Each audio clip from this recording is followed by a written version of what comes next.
Hello, I'm Brian Fitzgerald, the Golf Doctor, and today I'm going to talk about a different par 4 and par 5 strategy that you probably haven't thought of before.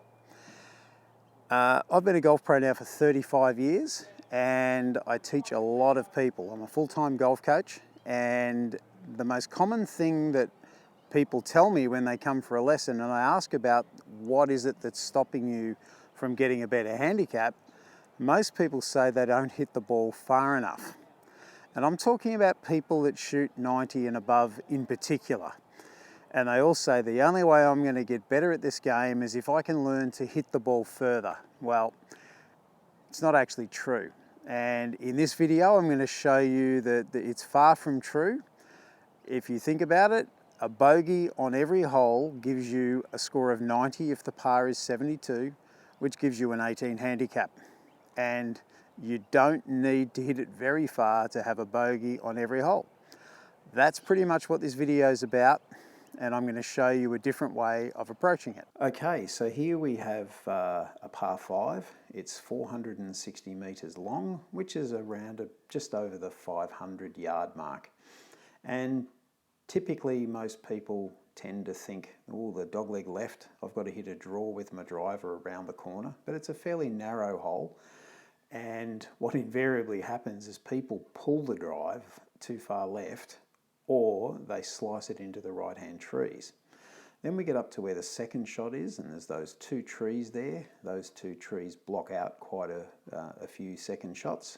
There's a fairly narrow gap, and if you do get past them, you've got a dam on the right there, and then you've got some bunkers down on the left-hand side that will gobble up any golf ball. So it's a challenging hole if you're trying to get on in 2 or even on in 3. What I've proposed here is that we try and use a 4-shot strategy. So we try and get the ball on the green. So I've drawn a circle up there, which is around about 110 metres, which is 120 yards, and we just have to hit it into that red zone.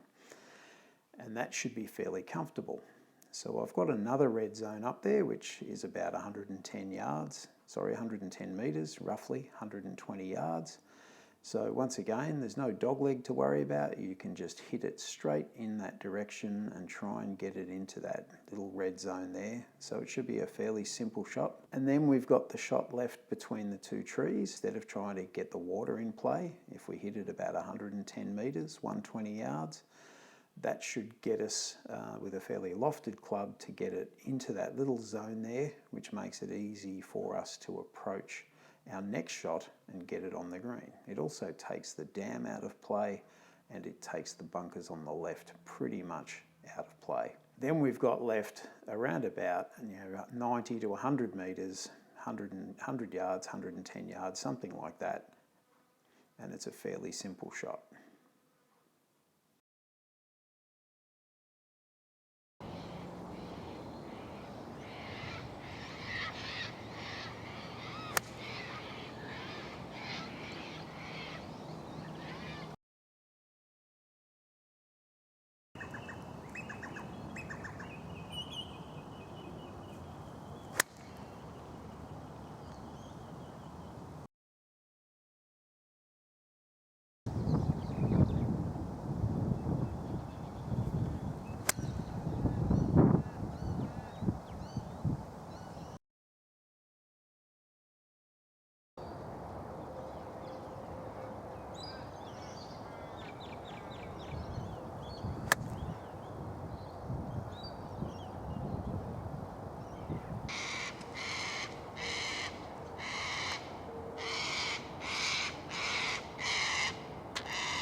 So there you have it.